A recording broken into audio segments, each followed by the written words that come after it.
অনেকজনে কয় বুঝছেন নি যে এগুলা থেকে বলে খানা টানা বানাইলে বা তরকারি বা এগুলা পাকালে বলে গোবরের গন্ধ কয়, হ্যাঁ জানি ভাই, বা গোবরের বেলে বাসাইয়ে বেলে কোন কথাটা কি হ্যাঁ জানি না কিলে এতটা কথা করে যদি বালালা যদি বানায় বা তৈরি করে তো যদি গোবরের বা বাস করে খানা টানা পাকালে তাহলে তো ভুল মিলে, এখন এটা কি হ্যাঁ জানি? বুঝছেন বিষয়টা, আমার এক কাস্টমার উনি ট্যাঙ্কিটা এখন অর্ডার করে নাই, করবে, এক প্রবাসী ভাই, উনি এক প্রবাসী, তো উনি বেশ কিছুদিন যাবত আমার সাথে যোগাযোগ হচ্ছে হোয়াটসঅ্যাপের মাধ্যমে। উনি আমার সাথে অনেক কিছু প্রশ্ন করে, আমিও কিন্তু প্রশ্নের সঠিক উত্তর দিয়ে ওনাকে সহযোগিতা করি। কারণ ভাই আপনার টাকা, আপনি টাকা দিয়ে একটি প্ল্যান বসাবেন, আর এই প্ল্যানটা যদি আপনি বসান তাহলে এখান থেকে আপনার সকল প্রকার কনফিউজড দূর করেই আপনাকে ট্যাঙ্কিটা নিতে হবে। তো যাই হোক, উনি অনেক সুন্দর সুন্দর প্রশ্ন করে, অনেকে প্রশ্ন করেছেন যে গোবর থেকে রান্না করলে খাবারের থেকে কোনো গোবরের গন্ধ আসবে কি না। এটার আমি অনেক ভিডিওতেই অনেক কাস্টমারকে সরাসরি প্রশ্ন করেছিলাম যে আপনি যে রান্না করছেন আপনার খাবার থেকে কোনো গন্ধ আসে কি না। প্রত্যেকটা কাস্টমার রিভিউ দিয়েছে যে না ভাই, এখান থেকে খাবার থেকে কোনো গন্ধ আসে না।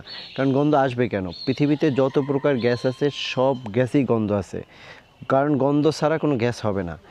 আমরা এলপিজি গ্যাসের সিলিন্ডার দিয়ে যে চুলা জ্বালাই, ওখান থেকেও দেখবেন চুলা প্রথম ছাড়ার অবস্থায় একটু গন্ধ আসে, কিন্তু যখনই আপনার ফায়ার হচ্ছে, চুলায় আগুন জ্বলতেছে, তখন কিন্তু আর গন্ধ আসে না।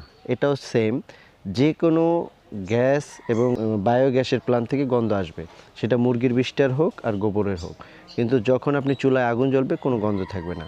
কারণ গন্ধটাই তো গ্যাস, আর গ্যাসটা তো আপনি পোড়ায় ফেলতেছেন, যদি পোড়ায় ফেলেন তাহলে গন্ধ আসবে কীভাবে? আশা করি আমি বুঝাইতে পেরেছি, এবং এই প্রশ্নের জবাব অলরেডি সবাই পেয়ে গেছেন। তারপরেও যদি কারো এই বিষয়ে আরও কোনো প্রশ্ন থাকে, ইনশাল্লাহ আমি সঠিকভাবে আপনাদেরকে তথ্য দিয়ে সহযোগিতা করব। তা আমি কিন্তু এভাবে সবুজ শক্তি বায়োগ্যাসের প্ল্যান নিয়ে কাজ করছি সারা বাংলাদেশে, আর তারই সুবাদে আজকে আমি এই মুহূর্তে আছি চাঁদপুরে হাইমসরে আমাদের একটা প্রকল্পের কাজ চলতেছে, টেকনিশিয়ান অলরেডি কাজ করতেছে, আর আমি আমার এক কাস্টমারকে এই উত্তরটা দেওয়ার জন্য একটু ভিতরে আসলাম। তো আলহামদুলিল্লাহ অনেক সুন্দর এবং ভালোভাবে আপনাদের সাথে কাজ করছি। যদি কারো সবুজ শক্তি বায়োগ্যাস প্ল্যান্টটি দরকার হয় তাহলে অবশ্যই নিচের দেয়া নাম্বারে আমার সাথে যুক্ত হয়ে যাবেন। আমি কিন্তু আপনাকে এই যে বায়োডাইজেস্টার সম্পর্কে পুরোপুরি তথ্য দিয়ে সহযোগিতা করব। ভালো থাকবেন ততক্ষণে। আসসালামু আলাইকুম।